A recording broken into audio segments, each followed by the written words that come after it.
সেই খড়িডাঙ্গার মাঠ আর নেই। সেখানে চোখ ফেললে পড়ে ঝাঁ চকচকে হোটেল আর দোকান।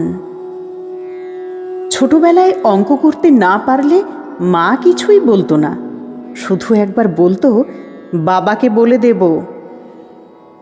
বাবা, কি এই শব্দটা? খাঁ খাঁ রোদ্দুরে লুঙ্গি পরে কাদা মেখে শেওড়াতলার ভূত। আর মা ঢেকিতে অনন্তকাল পাড় দিয়ে আমাদের ভাত দিত। জল সে তো দূর গাঁয়ের এক শ্যাওলা ভর্তি পুকুরের। তবু পেটের অসুখ যে হতো না সেটা বলবো না, তবে অনেক কম হতো। মায়ের কাছে তখন 3 বারের বদলে 2 বার ভাত খেলেও তাতে অসুখ ছিল না। ছেলেবেলায় সামান্য একটা রুমাল কিনতে পারিনি বলে লজ্জায় কেমন ঘিন ঘিন করতাম। এখন 1000টা রুমাল, তবুও গা ঘিন ঘিন কমেনি। এখন 1000 নিয়মের অঙ্ক শিখি, তবু অঙ্ক মেলাতে পারি না।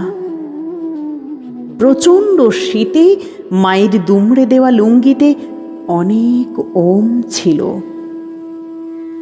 আর এখন রেশমি ব্ল্যাঙ্কেটেও শীত মানায় না। তাল শাড়ির নিচে বসে তালপাতার বাতাস, কত অনুভূতি ছিল। তবু আজ শীততাপ নিয়ন্ত্রিত ঘরে গা ঠান্ডা হয় না।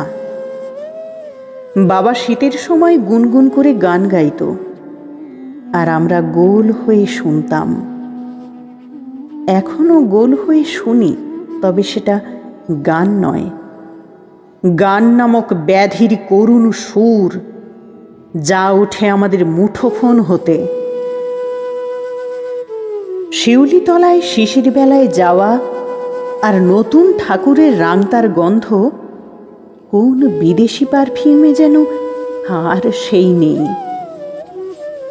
এখন মিষ্টি অনেক সস্তা, তবে মামাবাড়ির পুজোর ছুটিতে খেজুরের গুড়, খেজুর পাতা দিয়ে কেকে খাওয়া সেই মিষ্টি আর নেই। নেই কিতকিত খেলার ধুম, নেই গাদি খেলা, ডাঙ্গুলি, লাটিম, সব ধূসর জগতে মুহ্যমান।